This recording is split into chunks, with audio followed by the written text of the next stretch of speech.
Hey, ladies and gentlemen, welcome back. If you know the drill and you are wanting to move forward in the book series playlist, fast forward to about a minute 20. If you're seeing me for the first time, I just want to say hello. My name is Nick Kleitch. I am the creator of the Life with Nick YouTube channel and the host of the Life with Nick podcast. If you want to know if I'm for you or not, just want to be mindful of your time and mine as well, head over to the YouTube channel, check out my intro video. If that is something that you're interested in or open to, would love for you to subscribe to the channel and get a full-scale understanding of kind of what type of community I'm trying to build and if you're a part of that or want to be a part of that. If not, like I said, don't want to waste your time and I appreciate you checking me out.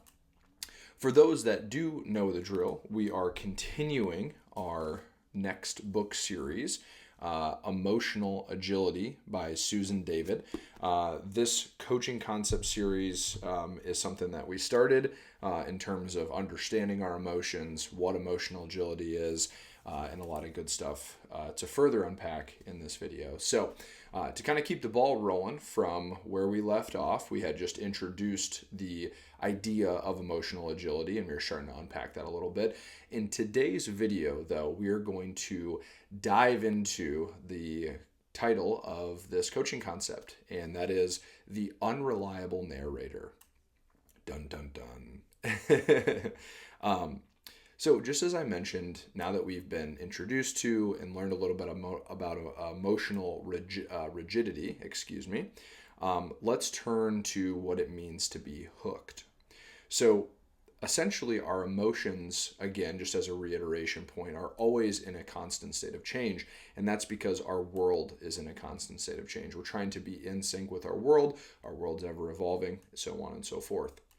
We're going to dive in today more so to the day-to-day roller coaster ride that is the emotional,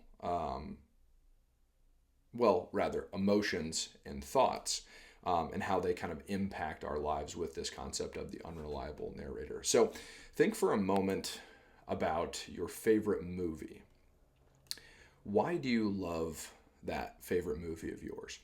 And I'm going to assume there are moments in the film that leave you on the edge of your seat. You're totally bought in and you love it. You love it for the highs, you love it for the lows.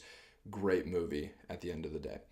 And when you're in that moment of being at the edge of your seat, you are hooked into that film and that experience. And similarly to that, we get hooked in our real lives as well. This is something that might be totally new to you. If, again, you're just seeing this video of me for the first time, or if you're following along to just kind of learn what emotional agility is all about. So if you think about it in terms of going through your day, there's going to be moments of excitement. There's going to be moments of frustration, depression, joy, sadness, the roller coaster that is a day of our emotions. When we're really in on that, we get hooked. And this is what we're going to kind of further dive into this coaching concept. So being hooked, similarly to the movie or the TV show, is you're totally bought in on this intense moment that is happening in front of you. The unfortunate thing, though, is that most of the time when we get hooked in real life, it does not imply excitement. It means that we're being caught by a self-defeating emotion, thought, or behavior. So there can be positive moments of us being hooked on a thought or emotion or behavior that serves us well. Most of the time, though, someone cuts us off in traffic, a boss shares something towards us that is discomforting and disheartening, we get into a fight with our spouse, maybe our intermediate family life isn't the best. All these create thoughts and emotions and behaviors that we get really hooked into that unfortunately don't necessarily serve us best. And the reason that is because these negative emotions, they lead us into not being the typical self that we are, right? So when we're hooked and we're in this intense emotion, we're not we're not acting like we would normally act because we're in this hyperactive emotional state. And that's what really getting hooked is all about. We're kind of blind to our normal behavior. Right before we move on here, another thing to kind of combine, if you will, is we were introduced to emotional agility in the sense of being able to bob and weave as the day hits us, with being able to process things, understand what being hooked is. And so where we're going with this is teaching you kind of the introductory to what being hooked is and how it really does affect us on a day-to-day basis. So where does getting hooked kind of come from? So all of us have a voice of consciousness, and while that sounds very high level, all it really is that we have this internal chatterbox, and this chatterbox is tirelessly and secretly pressing us with all types of observations, with comments, with thoughts, and it's basically about us interacting with the world and how the world interacts with us. This term that is pulled from the book that I love is, in fact, the title of this video, and that is the unreliable narrator. So a narrator, as most people know, narrates a film, a book, and kind of guides us along. It has to do that to have purpose and to be directed. And so if you think about it in the same context, this internal chatterbox, this narrator is constantly going in our lives. And so again, if you're hearing that for the first time, I want you to just think for a moment about all the thoughts that you might have in a day. That concept, that holistic idea of paying attention to every single one of those thoughts, that's what helps you kind of understand, okay, what is this narrator thing and this chatterbox thing that Nick is talking about? That's what it really is. And so we often entertain and accept this internal chatterbox because it's disguised as our thoughts, as I was just mentioning.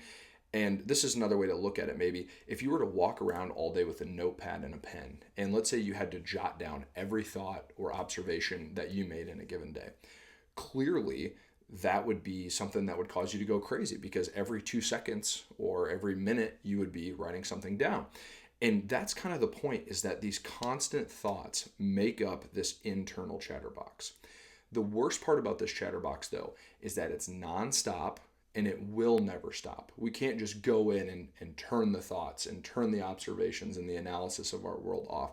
It just doesn't happen that way. So first, we need to become aware that we even possess this type of setup in our biology, essentially. And to really drive this point home, most of the time, these comments and thoughts are just this complex mixture of our judgments, our evaluations, prior, traumas, prior experiences, and just like our kind of view on the world. And that's what all comes together with this interpretation of this thing that's constantly going on, mixed with all this other kind of experience in life that we have. And so that is one thing that I think is important when we look at emotional agility and where some of these things come from, because again, we're talking about getting hooked, and the basis and the foundation of being hooked is really predicated on this internal chatterbox. So just as a quick sidebar before we move forward, again, sometimes this is positive and this can serve us well. Most of the time, though, it's negative and it does not serve us well. It's rarely neutral. So we're most looking at this from a lens of negativity. Just know that there are positive moments within this as well, too. So the problem with this unreliable narrator is that it's biased, it's confused, it even engages us in self-deception, right? So said another way, we have these experiences in life, whether it's traumatic or not, or just like as simple as someone bothering us or having a poor relation with someone in our lives, that is kind of boxed into our day-to-day interaction with the world. And so when we interpret these pieces of information as we go through our days and our weeks, that is where this narrator is saying, whatever is what we want to have benefit from. It wants to tell us that we're right. It wants to tell us that we're truthful. It wants to tell us that we're never wrong. We don't have all these flaws. Or it's to the point of the opposite side of the token, where it just tears us down with, you're never going to be good enough. Why speak up in the meeting? You're a loser. Be cautious, or all these things that don't serve us well. So again, really, it just doesn't serve us as truth to what the world is, essentially. This is why it is called the unreliable narrator. Our chatterbox is not truthful. It's not reliable. It's our own interpretation of what we think the truth is.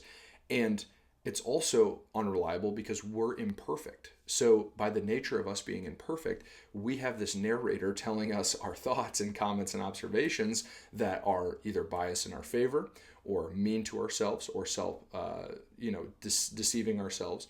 All this stuff is really kind of going on. And again, it's more of not serving us and harming us, unfortunately. And just to conclude this point, it is uncommon for us to not be biased and kind of see the world for what it is. So maybe take in a different context. If it was a reliable narrator, let's flip the script on this. So let's just say all your thoughts, all your comments, all your observations were truth driven the whole time. This would be extremely uncomfortable because we oftentimes as humans don't want to see the truth. We want to be given everything that we want. We want to self-indulge. We want to be comfortable. We want to just be in survival mode and autopilot mode and have our sports teams win all the time. And we're always getting promoted at work. So all these things create this bias and this confusion. So if we had a reliable narrator, I think it would strongly be, more on the side of negativity and feeling worse about ourselves. And so that's maybe another way to look at this is because it's unreliable. It's because of again, the bias, the confusion, the self-defeating or even self-affirming thoughts. We can have self-affirming thoughts, but those might not be reliable. They might not be truthful to the reality of the situation. So just to kind of tie everything together in this introduction to the unreliable narrator, when we're working back to getting hooked, we recognize that we all possess this. Okay? This is something we all share. It's normal for everyone that we get hooked throughout the day. Again, because the world's always changing, our emotions are always changing, and this is just kind of the nature of all human beings. Everyone gets hooked, and we get hooked because our responses to this internal chatterbox are reflexive to what we think is fact, right? So we have to do the work as emotionally agile people to understand this incessant chatterbox is going to always be going on. We have to choose what thoughts and comments and facts are truthful, and then also what serve us in a positive light without our ego getting involved and without self-defeating ourselves. Okay, we're getting towards the end here. Because we have had little training and we are all lacking in this emotional agility skill set on how to manage this kind of feature of our mind, our reflexive nature messes with our autopilot mode, our presence and present reality. When we accept these thoughts and all of these thoughts and comments as facts, we build stories off of this, and these stories help us and aid us in getting hooked, whether we like it or not. And this leads to us potentially saying or doing something that is not in our normal state and in our normal nature. All the internal chatter is not only misleading, but it is exhausting. So we have to sift through this incessant narrator providing us all this stuff and say, okay, most of this, I'm just going to let it ride, right? I'm just going to let it flow. And I have to choose and be mindful of, am I getting hooked? Did someone say something that is making me getting an intense emotion that doesn't serve me well? And this is kind of what we'll get into in the main point of the book. This specific concept coaching is addressing the fact that we all have this unreliable narrator. From this, just as like a concluding point, thoughts are very powerful, and we know this. And what makes them so difficult to manage at times is that they are attached to emotions. Emotions possess power, and that feeling loves to dig right into us and get us hooked, for better or for worse, most of the times. So now that we've been introduced to emotional agility as a whole, and we have this knowledge of this unreliable narrator, let's get ready and dive into the actual process of becoming emotionally hooked. And that will be the next coaching concept that we dive into. So thank you so much for paying attention to this coaching concept. I hope it gave you some kind of value in terms of, oh, I didn't even know I had an unreliable narrator. Well, now you do. And this is all courtesy of the wonderful book, Emotional Agility by Susan David. So let's get to the next video, and I appreciate you guys checking me out. Thanks.